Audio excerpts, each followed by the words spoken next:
the Get Response webinar platform doesn't provide a recording function. So I'm recording the screen myself using ScreenFlow on my Mac. So I've set that up, which is good. I know that the many of the people who have registered, I think we've got over 30 people registered to attend. However, only 25 people would fit into this room. But as well, generally what happens when we run a webinar is that we get 30, even up to 100 people will register, and then you'll end up with something like 10 people out of 100 will turn up. So 1 out of 30, thank you, Martin, is pretty good. There still may be some more people coming in. But as I was going to say, a lot of the other people who've registered are actually in what would be a really hard time to be awake, like midnight. Oh, Sif's in. Hi, Sif.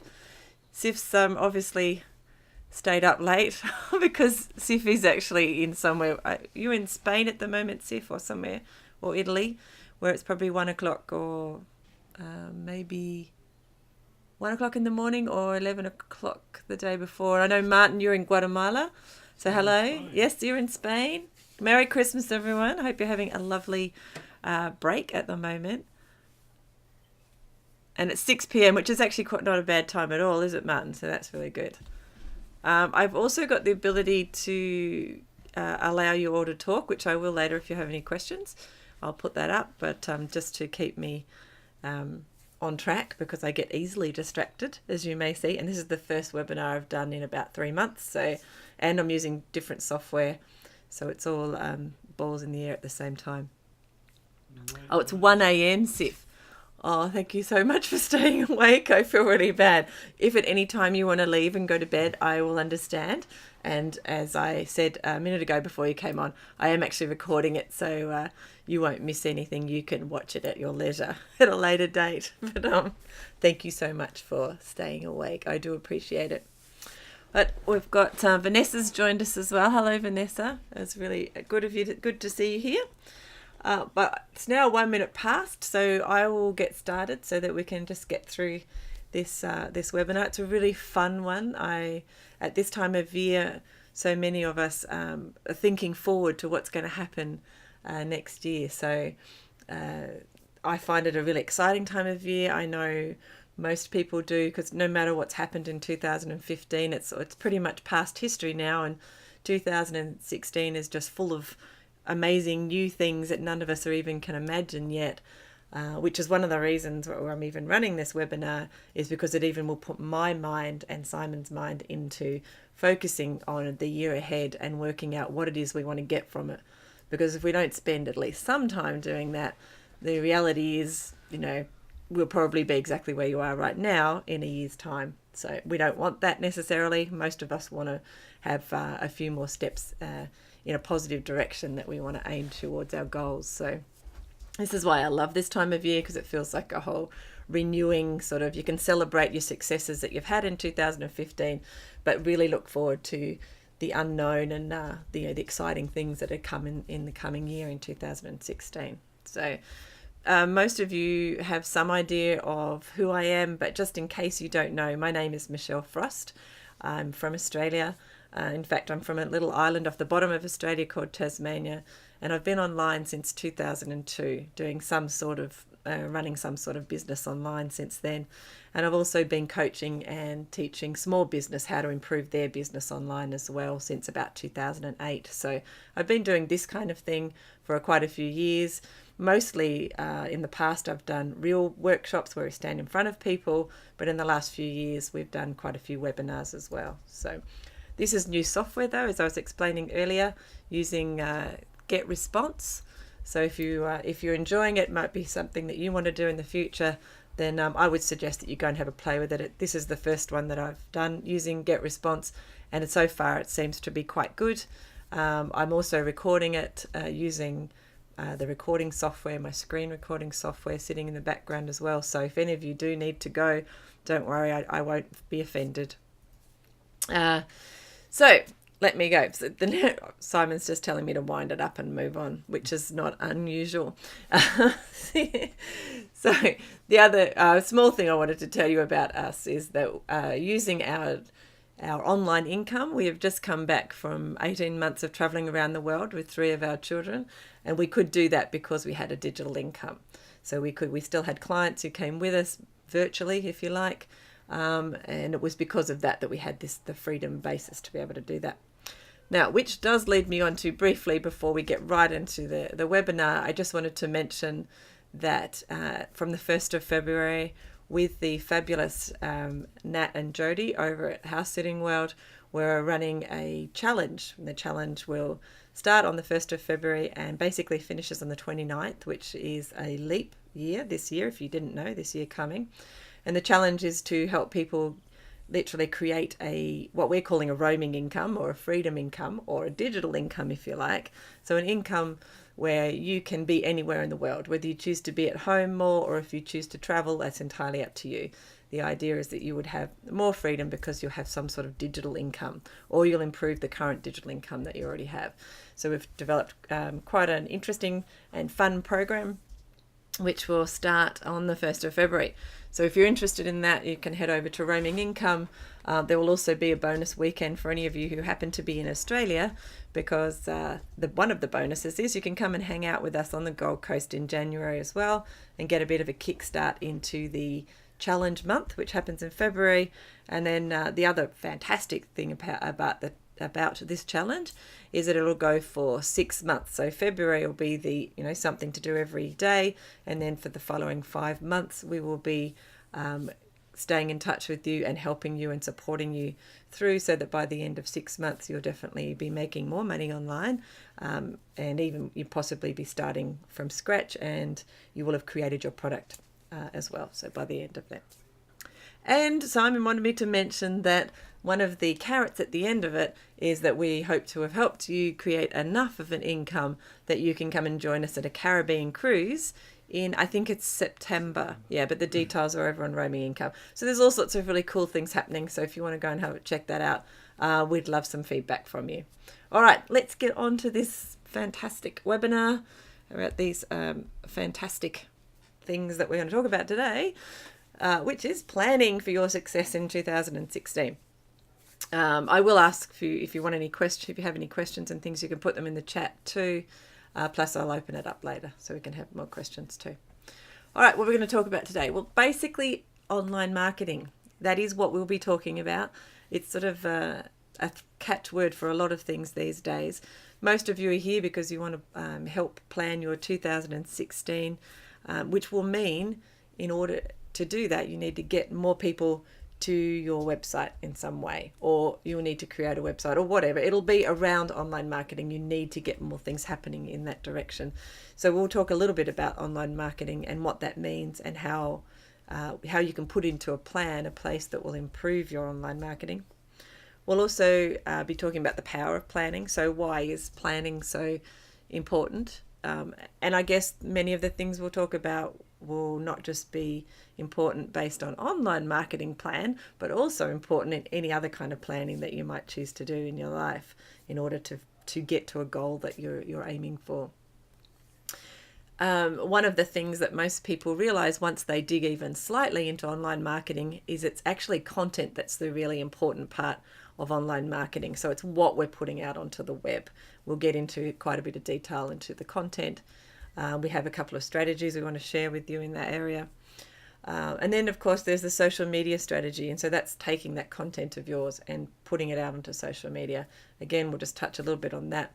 And then we're going to mention briefly brainstorming. I might run through with you an idea, a technique that we've used over the years, which we find really good. But either way, brainstorming is going to be an important component of you getting out as much information/content that you can onto the web.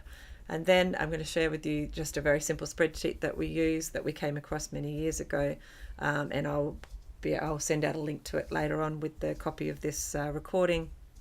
And that just literally means you'll be able to take all of the stuff we've talked about, all of the ideas you've come up with for your ongoing online marketing in 2016, and you'll be able to place it into that spreadsheet and give it a date and a time and when you're going to do it and how you're going to do it, which is pretty important because, you know, as we'll talk about in a minute in the planning, if you don't do that, it's likely that you won't do it. It's as simple as that.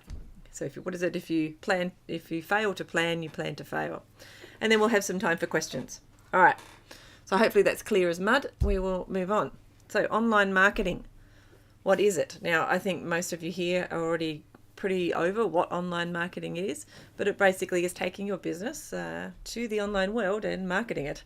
And it is the way most businesses, whether you have a real world business or not just a business that works just online, most people need some version of online marketing currently in order to get people to see their offer, to buy their product, etc., etc. So online marketing can be any of these kind of things, and this is just not an exhaustive list. So email marketing, search engine, social media, display advertising and mobile advertising, just to name a few. They're just some of the ways that people will see your advertising online or your marketing online. One thing I would like you to be aware of is that when you're doing marketing online, unlike a lot of real world marketing that you might see, it's not all about selling and it's not all about the sale. Online marketing is a lot more about having a conversation. It's about building a relationship and building trust with your potential customers. And that really is quite a big difference between the real world and how you might see an advertisement in a newspaper or on the television. Online marketing is really about relationship building and trust building. And that's what we'll be talking a little bit about today, how you can create content that will do that. That'll create conversations, relationships, and build trust with your potential customers into the future. So the other benefit with online marketing is that you can be a lot more targeted as a rule as well. So you can actually target an audience that you know is going to be interested in what it is that you're selling or what it is that you have online, what your current product, your service is. You can be much more targeted than you can in the real world. Not to mention, it's actually the whole world is your marketplace with online marketing as well. So if you have a product or a service that is applicable to people everywhere around the world, well then online marketing or having some kind of business online is perfect for you, because you can tap into people all the way around the world, because I think the web has pretty much touched every country now. Excuse me. Now, so why do we plan? Well, we plan because it's actually really, really powerful, because it does give you clarity. It gives you purpose and direction. So it's one thing to have a goal and to put it out there to say, you know, by the end of 2016, I want to have, 20,000 people on an email list so that I can then sell them your XYZ product. But if you don't then work back to see exactly how you're going to get there, then that goal literally is just pie in the sky. It's a bit like that, the thing that went around a couple of years ago, where everybody was just wishing that things would happen, but they weren't actually taking any action. Oh, The Secret, Simon said. The Secret, yes, that's correct. So it's very much like that process. The one missing element from that was the taking action. And it's the plan that allows you to work out what kind of action that you need to take, and to make sure that that action you're taking is heading in that right direction. So it's going to also help you make decisions about how to allocate resources. So you'll need to know how therefore, when you plan, you'll know things like the resources might be that you need to outsource. You might need to get some people who have particular skills. You might need particular kinds of software, and you certainly might need a bit of a budget. So all of these things, once you have sort of plan in place, you will be able to see, you'll have that clarity to understand what kind of resources you're going to need going into the future in order to make it happen. You'll also understand where you are right now. So that might seem like a really simple thing, but if you don't know what your base is right now, then how are you ever going to know if you're actually moving forward and that you're not going backwards? So when you plan, then you do actually start with the baseline, and you have a direction to go in. So if you don't plan, then it's very difficult for you to understand if you're actually moving forward, because just seeing that your bank balance is going up or down is maybe one indicator, but it isn't the biggest indicator of all, because it doesn't take into account lots of other things rather than just the dollars. The other thing about how powerful planning is and why we want to do it at this time of year, because it's about a whole new beginning, and it's which is I touched on earlier. So when you plan at this time of year, it really is like a whole new beginning. So 2016, well, it hasn't even started yet. We're still a couple of days away, and whatever you dream up now, you can actually make it happen. I truly believe that. It's so, so exciting. It's why this time of year seems to have so much energy around it. All right, so the other thing about planning, well, you can put things into a priority, into an order, and it clears away that kind of fog that we all suffer from when we go, yes, we really want to get to this goal out there, but I'm not entirely sure how to get there, but I know I need to do these actions, and you'll start doing the actions. But if you haven't actually thought about the logical sequence those actions go in, then it'll still be a very sort of foggy kind of thing that you're doing, and you may well end up not going in the right direction. And as Simon likes to call it, you won't have a critical path, which is putting things into the correct sequence based on their priority. So it sort of sounds techie, but that's basically what a plan is. We were saying, okay, on January the 1st I want to have done this, and on February the 2nd I should have done that, etc., etc. So you're also setting firm dates. And I don't know if you're anything like me, but if I say, well, one day I'm going to do X, then one day never actually really comes for me. I tend to dawdle and I do other things, whereas if I say on this date I'm going to do that, then I am much more likely to get it done. I'm hoping I'm not the only one. I've got a feeling I'm not the only one. So setting those firm dates and deadlines is really important. The other thing is you get a lot more bang for your buck. So if you've set it all down and you've put a priority, you've put things in the right order, then you'll actually find that you save money in the end, because you're actually not having to backstep, or you're not shooting ahead, and you're actually doing things efficiently. You'll actually get a lot more bang for your buck as well. So we talked a little bit about resources a minute ago. So your resources are the things like the people that you're going to need in order to do the actions that are required in order to get to your goal. There's, of course, the budget, so what you're going to need to allocate. And then there's the knowledge. So often we'll set this big goal thing and we'll realize that we don't actually know how to do a lot of the things to get there. And so these things are really important. We need to know about these resources and how we're going to allocate them. So we need to think about them when we're in this planning stage. So the people, well, obviously in-house, that's going to be you. And if you've got a business partner, that's all in-house, or maybe you have a couple more staff than that. Like we've got 3 staff in the Philippines, and they help us out quite a bit. So they would be in-house for us. Whereas if you're going to outsource, then we can also call it out-tasking.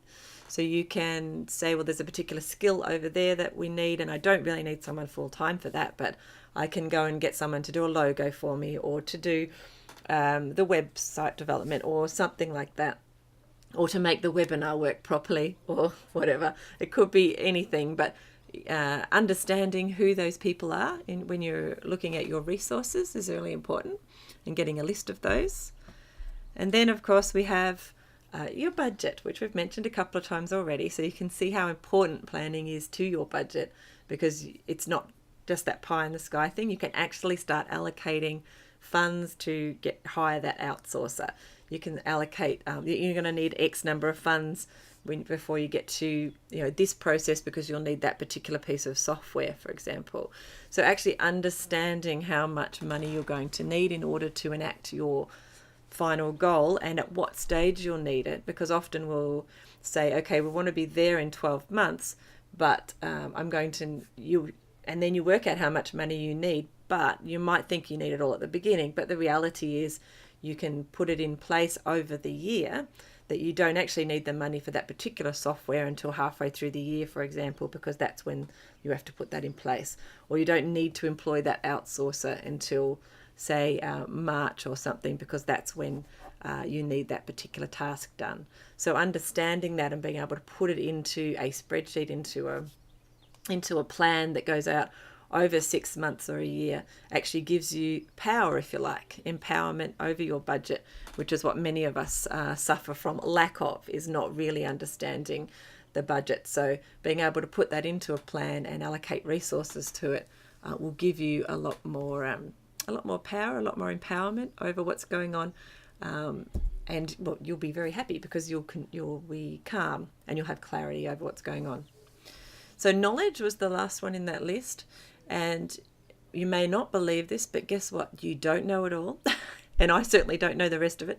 So none of us know it all, which we all know. When you sit down and do a plan, there is one thing I'd like you to know, is that you don't need to know it all as well. So maybe your expertise is in dog training or puppy training, like Sif, and that's great. That's your expertise over there, and that's fantastic. But Sif doesn't also need to know how to do web design in order to set up her membership site, and she doesn't need to know a bunch of other things that have to happen in order to get to her end product, which is, for example, a membership site for people who want to learn how to train their puppies. She doesn't need to know every step along the way, but what she does need to know is what needs to be done. She doesn't necessarily need to know how to do it, but she does need to know how to get it done. So there's a pretty clear definition there, and that... Yes, I'm very easily distracted too. Thanks, Vanessa. So I just got distracted doing that. So that's another really important part of planning, is that you need to know how. You don't need to know how, you just need to know what, so that if it's something you need to do, or you need to allocate it to someone else to do, or if you need to learn how to do it, depending on the skill or depending on what your resources are at the time, as to whether you have to get someone else to do it or you have to actually invest some time in it to do it yourself. So your plan will help define all of those things. I think I've made that sort of clear enough. Now, tracking. This is something that probably comes along with budget a lot when it comes to people in business. So that idea of tracking things, it's those people who are really, really successful who do the tracking. They know that, you can't manage what you don't measure, is one of the sayings. So it's actually true. If you don't actually know what's going on in your business, then you can't rinse and repeat the things that are working, and you can't fix the things that are not working. So it's really important to know that the tracking is it's something that you need to get a handle on. Now, if you don't already have something like Google Analytics into your website or into anything that you're doing, then I would suggest that you do it. The other thing I would suggest is that you set up some sort of reminder to yourself to check any kind of analytics that you have into your calendar, so that maybe once a month you get a little reminder that says, go and have a look at Google Analytics, or just see how things are tracking, and that you set up, say, 2 or 3 things. One thing you can do, and if anybody's interested in Simon and I showing you, you can actually set your Google Analytics up so that instead of just getting this whole blurb of statistics, you can actually have 3 or 4 or however many you like of particular statistics that are of interest to you and your business. Now, that can be a really valuable thing for people like Vanessa and I who get very distracted. So when you log into Google Analytics, what you see is just the particular conversion things that you're interested in at the moment, things that are relevant to what you're doing with your business. And so that might be something that we could show you to do down the track if you wanted. It's quite a simple thing, but even just knowing that it's available is really important. But how does tracking come into planning? Well, I think I mentioned it earlier, but when you start to do a plan, you're actually starting from a baseline. So it's really hard to track anything or to measure its success if you don't know where you're starting from. So that's actually why planning and tracking work together so well. And it's, planning, if you like, is almost the start of your tracking, because it provides you with a baseline where you're going to go into the future. So don't overlook it. And if you need any help, just let us know, because we'd be more than happy to do a little video up to show you how to set up Google Analytics, for example, so that you could more easily view it and use it as a tool in a distraction-free environment, if you like. So tracking is very, very important going forward in anybody's business, especially if you want to be successful. And I think we all do. So planning what? Well, to plan the mission. The mission, you could take that out and use the word goal if you like. So that's the actual goal. And then there's the direction. So how we're going to get there, because there's lots of ways you could get to a particular goal. And then there's the work. That's the task. So let me have a little bit more of a talk about how we're going to be planning and what we're going to be planning based on those three things. So the mission or the goal. So for you, it might be that at the end of 12 months, you want 20,000 people on an email list, for example. That may be your big goal. And it may be to increase engagement. I would suggest as you set your goals that you choose particular numbers and or particular dates.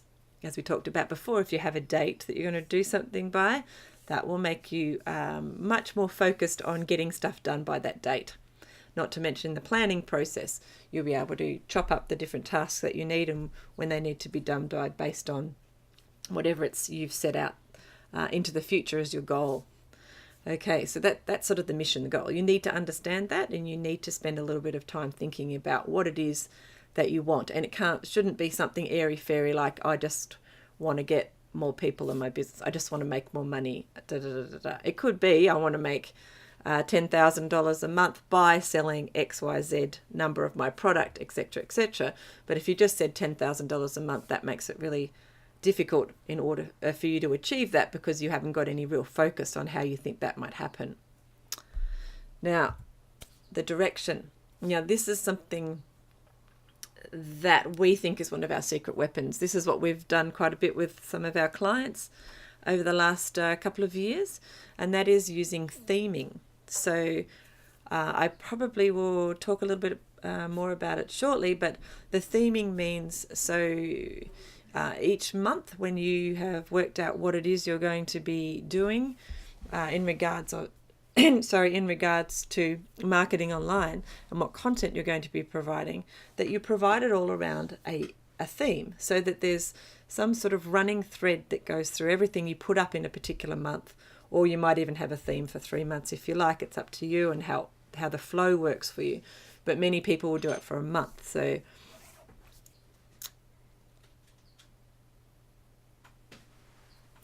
thanks, Martin. I'll read that in a minute. So how you're going to structure your content offerings over a certain time, heading in the particular direction towards that goal, and thinking about the things that are going to engage people. So to me, it's creating those themes and giving some kind of clarity to what you're doing, not just for you, but also for your potential customers and clients that are going to be following along. It's really important to think about those themes, especially in that they need to be heading in the right direction towards your goal as well, which might be to engage X number of people over 6 months and to get a certain number on your email list, for example. That might be part of your goal and the direction that you want people to head in and where you're heading in with your planning. So thinking about themes, and you'll see that the spreadsheet actually talks a little bit about themes as well, to encourage you to use themes in order to talk to your customers and to do your planning and to do your marketing online. So the work, well, that's actually those action steps, as Martin, I think, is mentioning in here, is having your action goals, and then it's okay. Simon's talking now. He's popped back, Martin, so he can address that, and I will stop getting distracted because I'm terribly easily distracted, which is terrible sitting here at the beach. Anyway, so the work, the action steps. Obviously, it's the tasks we're going to do. So the things that are going to make that goal that you now have, what tasks they are, putting them in that sequence we talked about, and then being able to allocate the resources and the responsibilities. So whether it's someone in your team or if you have to outsource it to somebody else, but also the resources such as how much money it might need because you need to buy a particular piece of software, or even time as well. So thinking about all of that and how you're going to put it all together in your plan. That's all a very important part of the process. Now, as I mentioned, one of the things that people get stuck on, we've actually run something like, a couple of 100 workshops, and a lot of them have revolved in some way around content.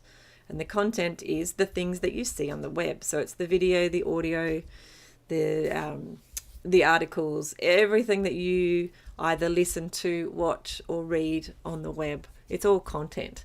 Now, you as a business owner need to work out how to provide content for your potential customers and clients going forward.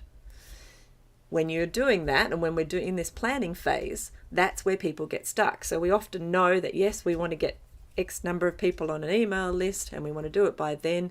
And we've got a rough idea of how many we could perhaps get in a month and how we could do that. And then we sort of get stuck. We go, well, yes, but I've already talked about everything I could possibly talk about online, or I don't know what to provide people, or I don't know how to do it, and I run out of ideas. I hear all the time, I run out of ideas and I run out of time to produce this content.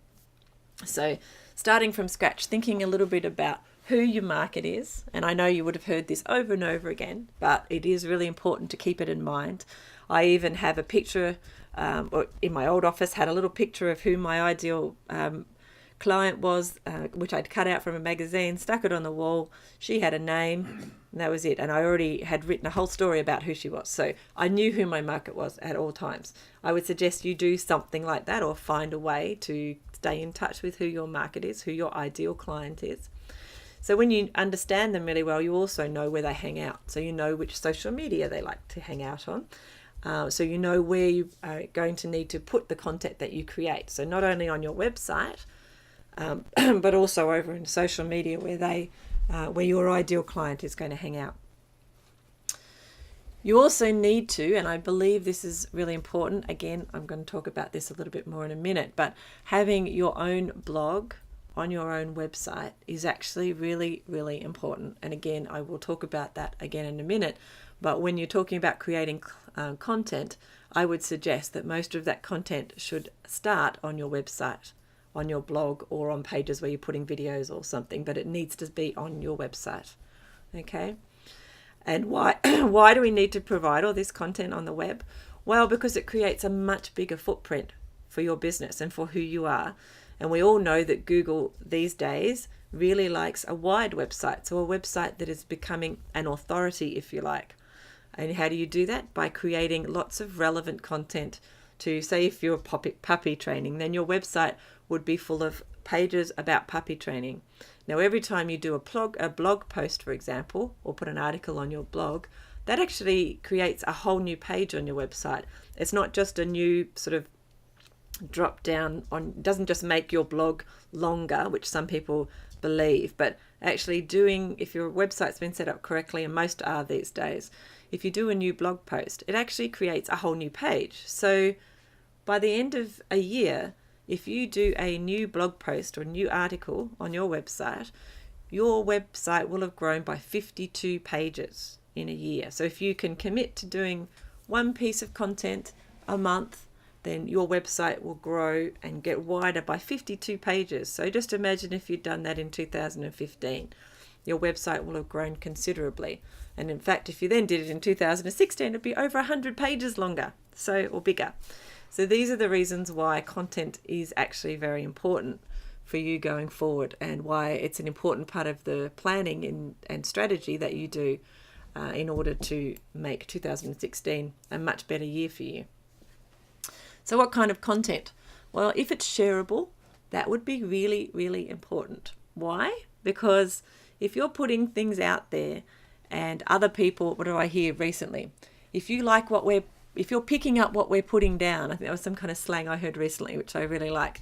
But if your potential customers and clients are picking up what you're putting down, so much so that they're sharing it with other people, with their family and friends online, that is awesome, and that is fantastic. It's like they've taken away a lot of the hard work for you in order to get it out there.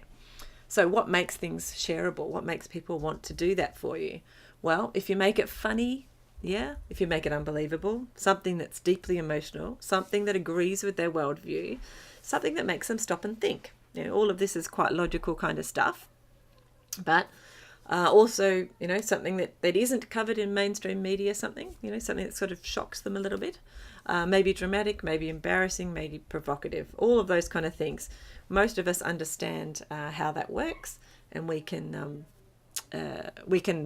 do it ourselves, because we've seen it in mainstream media ourselves, and the things that we're prepared to share, for example, online as well. So thinking about creating content under those shareable sort of ideas is a good idea. And what about the format? As I touched on before, you obviously have text, which is PDFs and articles and things like that. You have video. Most people get really scared when I say video, but I promise it is so easy to create lots of video. I really would give it a go. There's audio, of course, so podcasts, for example, is the prime example. But again, there's lots of different ways you can do that. Then there's images, of course. Images, the web is full of eye candy. Then there's email, and then there's webinars, which is what I'm doing right now, creating content for you, which, by the way, has been turned into a video, is currently being turned into a video. And if I like, I could have a text version, because I have a PDF version of this presentation. So, I've covered off on a couple of those already. There's something that you too can do. So that's just a couple of ideas. There are obviously a lot more formats that you could use. What I want you to think about is, what do your ideal client, customer, what would they like to see? What do they like to digest, if you like? They like to read things, they like to watch, do they like to go for a run and listen to audio? Do they prefer an email course, or would they participate in a webinar like you guys are? So you've got this content, you've got to create it. So we come right back to the, oh my gosh, what am I going to create question, which we all get stuck with, even me, believe it or not, I get stuck with this all the time. So some of the ideas, this is Simon, by the way, going down the water slide he created for my 40th birthday some years ago, which is a lot of fun. You can actually see it from Google Earth, just for your information. So what's happening around you? There's some places you can get some ideas from. It could be seasonal, like this particular webinar, for example, or you could almost say it's seasonal, because it is actually based on the fact that we've come to the end of one year. We're going into a new fantastic year, and it's a great time for planning. So it works really well. So it's a seasonal / hot topics kind of idea. There are magazines. One of the places that I've found to get the most interesting ideas, not to mention headline ideas, is standing in the supermarket queue and looking at some of the trashy magazines. They spend millions of dollars trying to come up with different ideas to get people to pick up those magazines and to read them and to buy them. So looking at the magazines, what are they doing at the moment? What kind of topics, what sort of lists are they creating? The 10 top tips to getting fit for summer, or 6 ways that you can drink, I don't know, all of your vegetables in 2 minutes. Who knows? There could be a whole bunch of different things that you could steal little ideas from in order to create some content for yourself. Obviously, product images, so the images of whatever it is you sell, there's some stuff there that you could do around those. Creating stories around your product or service as well. So stories based on your experience, based on other people's experiences. Stories are a really good way to sell things and to ways to create content. Also, obviously, competitions have been really good in the past. Now, I've put this last one here, which is about smartphone and getting video testimonials, because, this content idea really is about videos. But when it comes to video testimonials, using your smartphone to get those is really, really simple.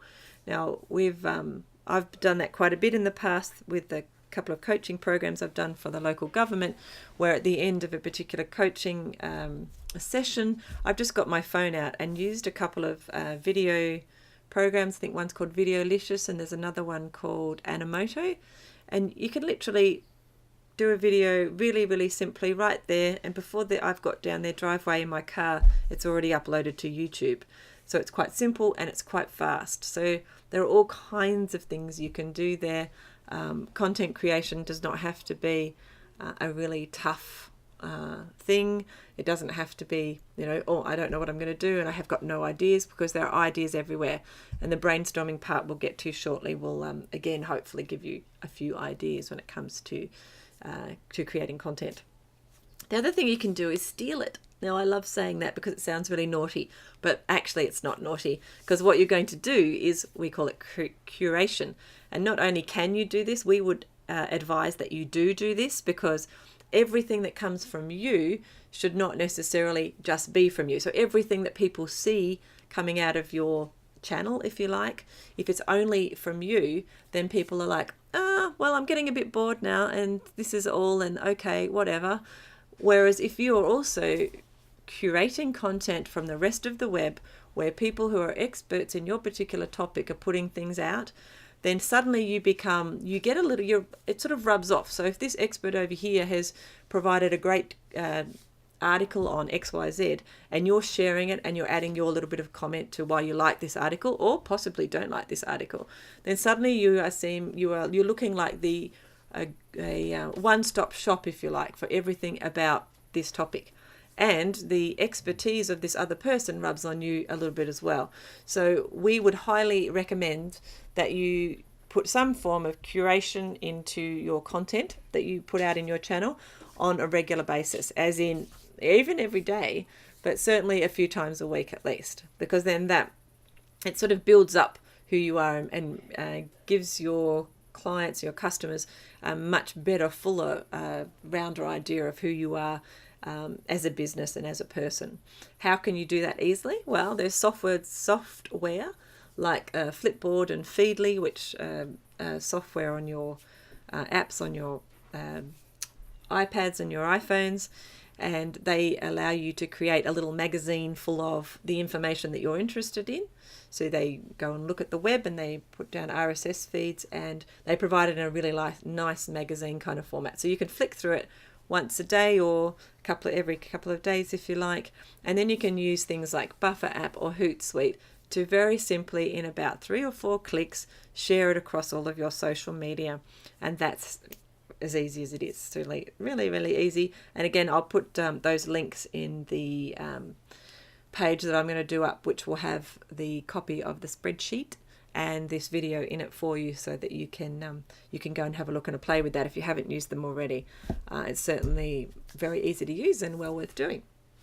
So one of the big questions we get with content is something I've already touched on, is people saying, I really don't have much time. I don't know how often I should do this and that kind of thing. So I would say to you, number one, you need to find some time. This is really important. Number two, working out how often that you should do it. You need to look at the statistics. Now, we touched a little bit on Google Analytics earlier, so that's one way. Facebook also allow you to see how people are engaging with your Facebook page and at what times of the day that they hang out there. And there's often peaks at, say, 7 in the morning over breakfast and between 6 and 8 at night. But again, your market might be different from mine, but that gives you a sort of rough idea, and it might therefore mean that you should be putting something in your social media platforms at those 2 times, if that's what you've worked out. But you only know that by knowing your audience, by going and looking at those statistics and then doing something with them. The other thing I would say, that depending on the platform, actually, there is never actually too much. And I know I say that with a grain of salt because, occasionally there is too much. But thanks to the way the social medias like Facebook and even Instagram and a few of the other ones actually provide the information to the web or to your audience, they don't provide everything that you put up. Now, if you didn't know that, I hope I'm not shocking you, but if you've got a Facebook page and you've got 100 people have liked it, or even 1,000 people who've liked it, for example, and then you put a post up on that Facebook page. So these people have already put their hand up and said, I really like this page and I want to get this information. Only about, I think it's down to under 10%, maybe even only 3% of people will actually see that post, even though they've already said they want to hear from you. And that's because Facebook want you to boost the post and send it out to more people who've already liked the page, by the way, because that's their business model now. That's how they make money. So you putting out 3 or 4 things on your Facebook business page over a day doesn't mean that everyone's going to see those 3 or 4 things. It might actually mean that they'll see one of those 3 or 4 things, and that's it. So don't be too worried about what you see is not actually what your customers, clients are seeing. It's quite different often, and often a lot less than you imagine. Now, coming back to the time thing, about you not having time. Now, yes, there will be an element of you needing to create some of that content that comes from you, But what we can do is use some of the automation services. And we've already touched a little bit on Buffer app and Hootsuite a minute ago. And Facebook also has a scheduler as well, which you may not know. But another powerful tool, which we can again do another webinar or a video on, is If This Then That. Now, if you haven't gone and had a look at that, it's really, really cool. And it's just as it says, it's like a recipe. So it says, if I have posted a blog here, then I would like you to post it there, there, and there, or whatever. So it's just, if this has happened, then do this. And it's really awesome. You create, like recipes, like I said. It's worth having a play with. It's actually quite simple as well. And it does automate quite a bit of what you're doing on a daily basis. Although you will need to, for the original content, you will need to find a way to create that either yourself, or you can employ ghostwriters, for example, as well, in order to create some things for you. The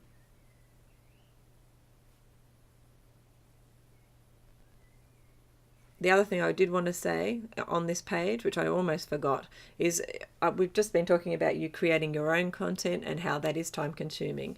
However, what I would like you to think about is sharing that out across social media. As I just said a minute ago, most people aren't seeing everything you put up. So if you've done some really good articles or really good posts and put them onto your blog posts, then there is absolutely no reason why you can't set up your If This Then That or your Buffer app or Hootsuite to actually send out those blog posts across your social media multiple times. Yes, that's what I said.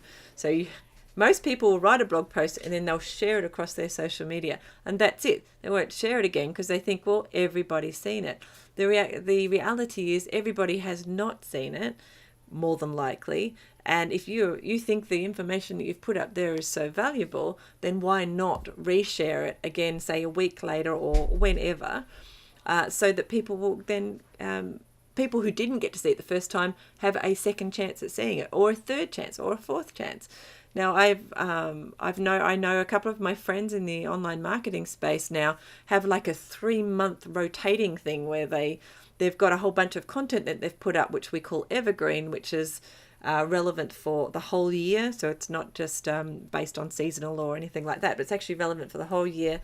And they have basically done this quite comprehensive marketing plan, and they've set it up, and it's all automated, and they have maybe 3 or 4 articles that they've done each week, so over 3 months, and now they've set it up where all of those will get, every 3 months it comes back around in a cycle again and gets sent out again. So they did do a bit of work for 3 months and got it all set up, and now all of that information is recycled through and just works on autopilot for them, creating more and more customers into their business. And if your business would work around a model like that, where you could have lots and lots of evergreen content that you could create in advance, then I would definitely think about taking 3 months out, creating that kind of automated circle and getting it started, because you can literally go to bed and wake up in 4 months' time and it's still working for you. So think about that. That's the power of automation, if you like. And that's why we love it. Now, this content, so you might want to spread it a little bit further. So how are you going to do that? We mentioned before, you could make content that people want to spread, or you could give people an incentive to spread that content as well. So just something, some reason to spread it. You share this with your friend and I'll give you a special something, blah, blah, blah, blah. Or maybe you can also consider using the pay-per-click things like on Facebook or on Google advertising. Again, if you want some more information about that, Simon and I have done quite a bit of that in the past, and we can help you out with that as well. Perhaps do a video to show you how to do it. But that's a really quick way in order to target your potential customers and clients, to get that content that you've created out there into the World Wide Web, if you like, and shared as quickly as possible, so that all of your good work actually is used, which is very, very important and seen by people. Now, the blog strategy. As I touched on earlier, the blog strategy for us is one of the more important strategies that you can do. In fact, I'd probably say it's the most important when it comes to creating the content to put out on the web, because a blog should live on your website. When it lives on your website, you own it. It's not owned by Facebook. It's not owned by Instagram. It's not owned by Twitter, etc., or LinkedIn. You actually own it. And so the rules there are not going to change. They're not going to say, actually, we want images that are this size and you're not allowed to mention that anymore and you can't and then take your blog away. Because your blog exists on your website and you own it, and that's really important. So, and not to mention, if you're running a business online, the biggest thing you want is people to go to your website, because it's on your website that they are going to give you money. It's on your website that they are going to pay for your service. It's on your website that they're going to buy your product. It's on your website that they're going to contact you using the contact button, etc., etc. It's all of that good stuff happens on your website. At least it should. Now, it can happen on other places as well, but you really need it to happen on your website. And your biggest purpose in your planning should be to get everybody to go to your website. So if it's to increase your email list, well, they're going to do that by going to your website and signing up to your email list. So that's my little rant about being important that most of your business happens on your website. Social media, etc., really important for getting people to come to your website. Okay, so the blog strategy, which I mentioned a little bit earlier, about you working out themes, then creating a blog that you put out, or an article that you put on your blog at least once a week, I would suggest, a relevant article. Then what that will do will increase the size of your website, as we said, based on relevant topics. It will also increase the engagement, because blogs also provide the ability for people to comment. So using that blog strategy we talked about is really, really important when it comes to your planning, because to me, that's the basis of everything you do. That's like that's the basis that you're going to build everything up off the top of, including shooting things out into your social media strategy. So it's from your blog. Once you've created some great articles based around your theming that you're going to put into your planning spreadsheet, that you will shoot things out across your different social media strategies, be it on Facebook, Google+, Twitter, LinkedIn, even podcasts, etc., etc. It will depend on where your customers are, or where you have an existing customer base, as to which social media you will use in your strategy. And the curation, which we touched on before, will need to come into these various social media strategies as well, because that's mostly where you'll share those things, unless you come across a particular article or something that someone else online has written that you really liked and you want to comment on it around a whole blog post that you do on your blog. Mostly the curation will happen inside social media as well. So the other thing to think about when it comes to building and putting into your plan is how you're going to build your influence with other people who are already influential. So if people already have, you can work out, and there are different things you can do to work out other bloggers or other web developers, other business owners that are already in your existing area that have a good customer base that would be the same as your customer base. Try and work out how you can become friends with them, if you like. How can you work together with them, do joint ventures, contact them, how could you help them, etc., etc. So trying to build a bit of a friendship around those people who have a similar audience to you is really good, because that's building your network, if you like. And it's something that you can build into your planning. So these are all things that when I'm mentioning that you need to think about when you're developing your plan for 2016. Because if you don't think about them, they won't get done. And if you do think about them, you'll put them into the spreadsheet and hopefully they'll get done. Now, something else you need to think about is going and finding forums, Facebook groups and LinkedIn groups, etc., etc., anywhere where your customers or clients hang out. Go and participate. Go and be helpful. Go and be part of the community. I'm sure you have already heard all of this, and I'm sure you're pretty much mostly already doing it, but being aware of it, and again, putting it into your spreadsheet, putting it into your plan so that you actually do it. So say you might write down on Tuesdays at 2:00, I go and there are 4 forums I go and I talk to, I go and check into. I spend 20 minutes doing it. So set a time, go over there, answer a couple of questions, be friendly, people will see your face, and you'll become known, and then people will actually come searching for you in those instances. It's a really valuable thing to do, but again, you won't do it because you'll get too busy. So you need to schedule it basically. You need to put it into your plan is to make it happen. And you need to have little alarms that go off that make you go and do it. And I'm the same. I need to make sure I do it, and I need to make sure I have those little alarms as well. Now, your online video strategy, again, if you're going to employ this, if you find that your particular customers or clients are particularly video focused, and they may well be, and you may already know, I'm not sure, but YouTube is the second searched search engine, and it is owned by Google, but it's the second searched search engine behind Google on the web. So plenty of people go to YouTube in order to find how to do stuff. So if your particular product or service would lend itself well to video, for example, then I would suggest you put up start a YouTube channel and actually put up videos on a regular basis on how to do XYZs. And again, you just break down those. That's again comes back to content. You just break it down and you work out what you're going to do, maybe a video a week, etc., etc. And you will find people start finding you because people are searching for how to do stuff all the time on YouTube. So having a video strategy on YouTube is really valuable. And now that we have tools like Videolicious and we have Animoto and we have iMovie, which are all ones that are just on our phone, you don't have to go out and buy expensive equipment. You can actually just use the things on your phone, and you can create great content and people will love it, and then they will follow you, and then they'll end up on your website, etc., etc. And it just sort of starts a great fantastic ball rolling. As an example, I was challenged to create a video a day recently, a couple of months ago while we were overseas, and I took up that challenge and decided to create a video tip a day, business tip. Now, I think I'm up to about almost 80 tips at the moment, because I just kept running with that. Now, I was supposed to do it every day, and people signing up to my email list on Mission Mojo will find that they can sign up to a video tip every day.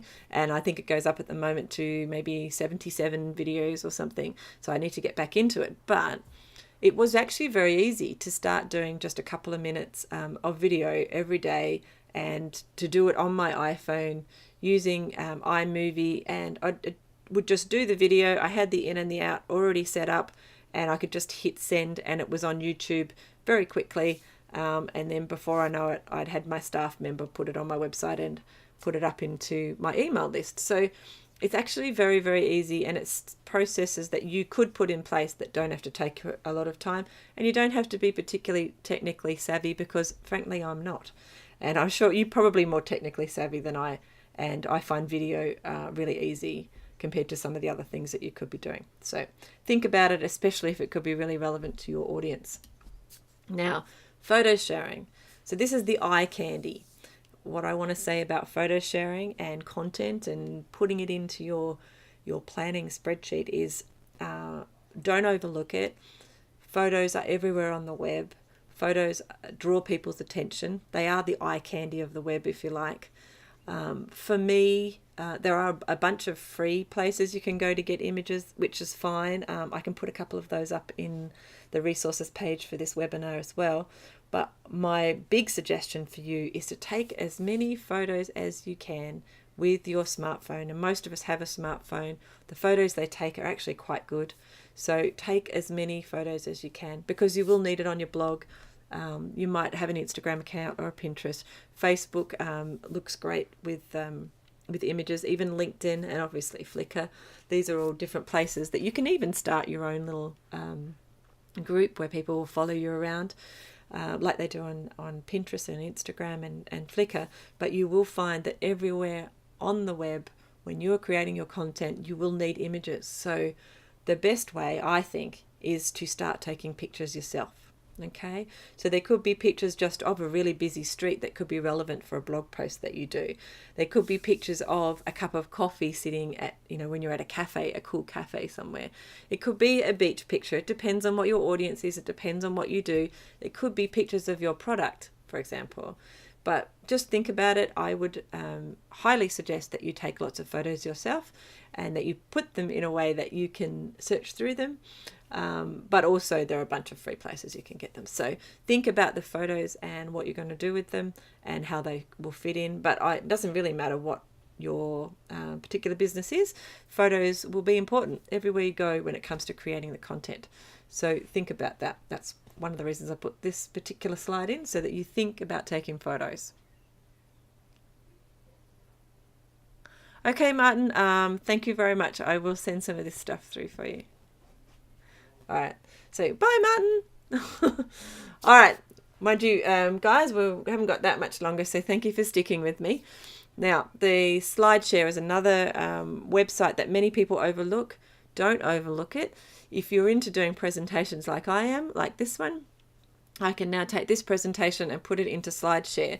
And just like YouTube, it's actually very searched website. So lots of people go to SlideShare in order to find things and to get information on stuff. So don't overlook it. And often things that you're doing, you can turn into a slideshow and you can put it over on SlideShare. All right, so give that a thought, and you'll be surprised. The other thing is the SlideShare can turn up in a Google search as well. So depending on your audience and what your business is, it could be a really good place for you to put some stuff, some of this content we're talking about. Now, they were a whole bunch of things to think about when it comes to what you're going to do to put into your planning spreadsheet for 2016 and how you're going to go forward and how you're going to smash 2016 out of the ballpark, right?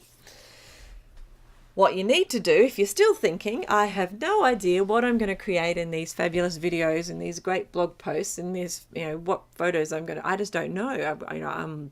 There could be anything or whatever. What you need to do is brainstorm. I would suggest that you take your phone with you everywhere. Some people prefer paper and pen, a little notebook, so that every time you think of something, you can write it down. So you need a way to be able to capture all the stuff that you have. The other thing you can do is brainstorm. Okay, we've all done it. Now, the question I'd like you to ask yourself when you're brainstorming, hopefully with a bunch of friends or some family members that you can corner in a room with a cup of tea. Yes, and surveying your list is, that's a great idea. Thank you, Sif. So if you already have a list of customers, ask them what do they want. Plus, if you're hanging out in those communities we were talking about earlier, go and ask them. When people are hanging out in forums, especially if they're active forums or in Facebook groups, they love to share their opinion. That's one of the things that I noticed when I first came on the web, is just how much people want to share their opinion. So if you ask other people the things that they want to know, then yes, Facebook groups and forums and things like that, asking the questions there is also a really good way. I think I heard a podcast yesterday where somebody was saying that the question that they asked to a community was, people with my expertise, i.e. what would you want to ask an expert puppy trainer, if you were Sif, about training puppies? And then you'll get a whole bunch of questions back and a whole bunch of ideas to create content in order to put all of this stuff out on the web. So basically the question that I want you to think about is, what do your customers want to hear from you? Which is, of course, what we're talking about here. We have in the past run a little thing called a PEQ, which I won't go into now, but at some stage I would like to share some more information about that, because it's a great brainstorming strategy in order to get lots of great information out. But that's basically the question you want answered, and you need to find as many ways as you can to get that question answered so that you can work out what kind of content that you can create on an ongoing basis, because the more content you can create, the better. Now, we've got all this content, you've got all these ideas, you need a place to put it. And that's what this talk today is all about, really, is planning your 2016, putting all of these ideas, all of this amazing stuff, which is great. And I get so excited even thinking about it, like creating videos and blog posts and coming up with awesome bits of content that you're going to share out into the world, and people are going to come back and they're going to really enjoy it, etc., etc. But that won't happen unless you make some solid, you actually write down some solid ideas, some solid goals, some solid theming ideas, and you actually put down some dates and when you're going to do it. So this spreadsheet, this is just an example of the spreadsheet. It's just a really simple spreadsheet that you could get anywhere. I've actually got this one sorted out for you now with the correct days, which is pretty good. So I've got a spreadsheet for you which has October, the last 3 months to December, then it goes right through to all of 2016 for you. The key down the side here on the right just gives you an idea of colours that you might use in order to make things stand out. But the most important part of this whole spreadsheet, in my opinion, is the fact that you think about the theme. So for us, when we were away, the theme for October might have been different ideas for working on the road, because for most people, they're interested in the fact that we were traveling all the time, but how on earth did we manage to work as well? So coming up with a whole bunch of things around how we were working on the road. So if you see on Tuesday, all those purple ones were blog posts, ideas that we had. So it might be we're talking about co-working spaces, which are things that places that you can go when you're not in your hometown or not near your own office. How you might deal with poor internet, which was certainly something you have to deal with when you're on the road. The best equipment that you might want for a mobile office, and also how to find the best cafes to work from. So I've even done a webinar a couple of months ago in a cafe in England, which was a lot of fun, trying to get rid of the noise in the background and things like that. Anyway, so then you can see you do that, and then the rest of your week, depending on what it is you're going to do, will be based on number one, the theme, but number two, the blog post. So you've got the theme, and then your blog post will break that theme down to one part of the theme. In the first one, it was co-working spaces. So therefore, the podcast that I would have done on that week would be finding someone who actually has started a co-working space and talk to them about what it was that around co-working and all that kind of stuff. So it was all very themed for the week. So there was an overall theme for the month, but then the theme for that week was co-working. And then everything that I would do after that would be about co-working. Now, putting this in to a spreadsheet with a date is going to help you, because it will make you focus on when you want stuff done, what you want done, how you're going to do it, breaking the actions down. This is by no means everything that you need to do, but it's just a start, and you can use it in any way you like. You can add all the other bits and pieces that I talked about as well. But what I want to see you do is actually set a goal to where it is you want to go, work out the action steps working backwards. So therefore, if we want this certain result at the end of 6 months, what needs to have happened by the end of the first month, the second month, third, fourth, fifth, and then start filling in what kind of themes you can have that relate to that goal, that will get more people into your funnel, or more people towards your email list, more people into your webinars, more people buying your products.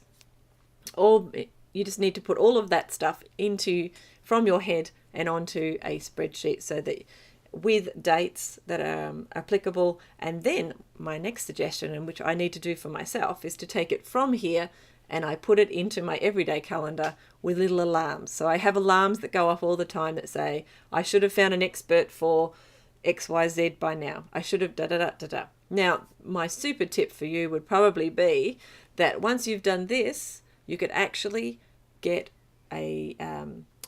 somebody else, a staff member, or somebody from the Philippines or from somewhere else, and you could ask them to take the information from your spreadsheet and put it into your Google Diary for you.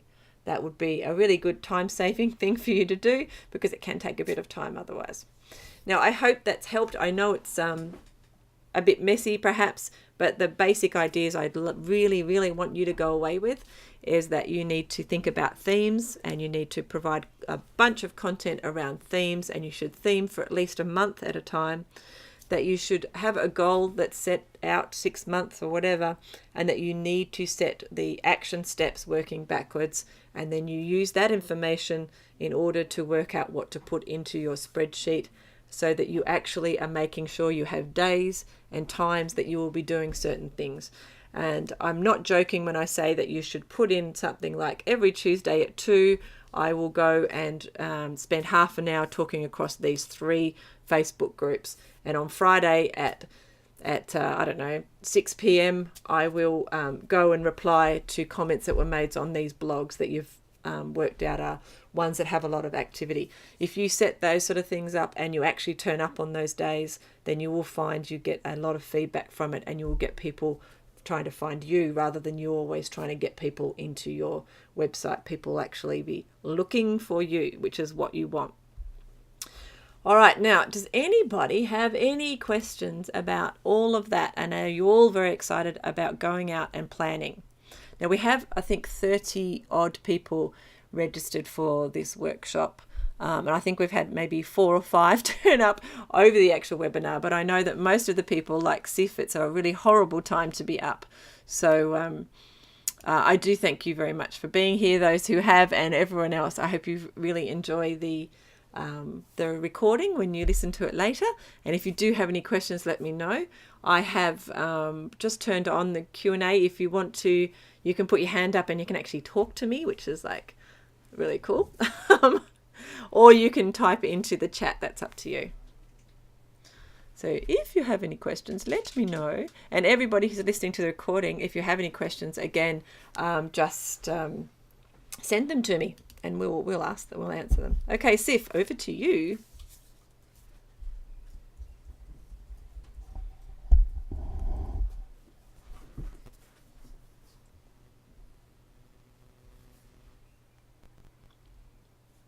Forums and Facebook groups. Hey. Forums and Facebook groups. Hello. Hello, Sif. Can you hear me? Yes, I can hear you.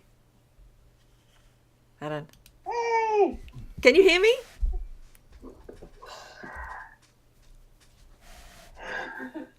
Yes, but there's a delay. Oh, that's all right. What question do you have? It's lovely to hear you.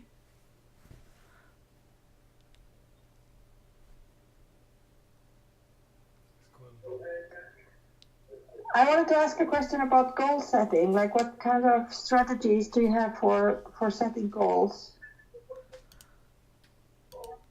I reckon there was feedback there. So strategies for setting goals. That's a great question. Should I turn it? Should I take the voice back in order to stop the feedback? I don't know. Are you getting feedback at the moment, or is that okay?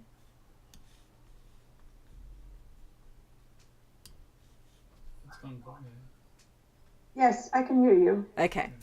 So for me, when I'm setting goals, I guess I start with a really big goal usually.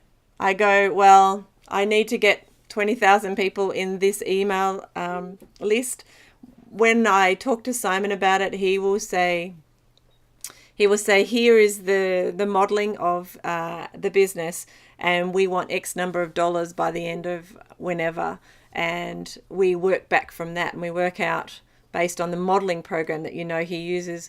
We can work out how many people we need to get in the email list, and then we work from that. So he actually works from a dollar figure and works out, how we need to know how much each customer is worth, for example. Once you know how much each customer is worth and what your conversions are, then you can much easily set a goal that is a more solid goal, if that makes sense. Because for me to get 20,000 people in an email list may mean, I don't know, an extra $10 a month, or depending on what I'm selling, if I'm only selling a product that only converts at very low rate. But if I'm selling a product that converts at a very high rate, then getting 20,000 people in an email list might mean, $1,000 extra a month, for example. But it's not until I give Simon all that information and he puts it into the modeling program that I can set it with any real clarity. That makes sense. So it's that clarity, that business modeling clarity that I really like in order to set my goals. Simon, he's actually here. He might have a better example for his goals, because I always say I just want to talk to more people because that's my goal. Yeah, it goes back to what Martin was talking about, results-based versus action goals. So we always look at the results-based goals to begin with, which are sort of wish list, fictitious to begin with. So we look at those. Then we look at how, from past performance through our tracking system, how things actually convert, so what our conversion rates are. And then with our conversion rates, we can plug that information in to the software, and that'll give us numbers of either people we need to get on our Facebook advertising or the number of people we need to get to view a blog post. And from that, you can then convert your goals into action goals. So things that you need to do to achieve those results goals. And of course, then, as Michelle said at the very beginning, you've got to go back to looking at the tracking to see how what your action goals are actually producing in regards to results goals. So that's the feedback loop that you use. You start off with some pie in the sky type results that you want to achieve, and then you work them back through to action goals based upon the type of conversion that you have. And then once you've put those action goals into place, you then track to make sure that you're actually achieving the results you wanted. How's that? Oh, I just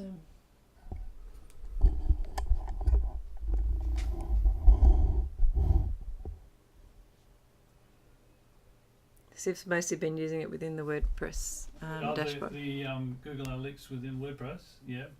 Using Google Analytics dashboard. Using the Google Analytics dashboard. So I've got to change the mic around. Yeah. You do actually need to get into Google Analytics itself, because that is where the real numbers are, and that's where you can set up those goals in there. That's where you get your feedback in relationship to your results goals, and it also then gives you the conversion rates that you'll need to work out how much extra action you need to take or where you need to take the action to achieve those goals. So for every business it's different, but in general it comes down to number of people either seeing or reading your blog post or seeing or reading your ad results in a number of people actually purchasing from you. Your numbers will be different to other people's numbers, but indicatively about 0.7% on new websites. So that's about 1 in 140 people will convert. On better websites it gets to 2%. So yeah, that's 1 in 10 or thereabouts. So you actually need to look at your numbers, work out what your numbers are, and then you can apply those, and then you know how much action you need to take. Okay.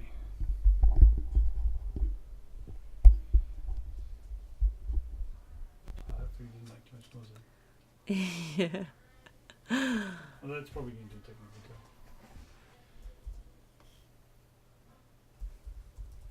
too. Siv started selling an online course already.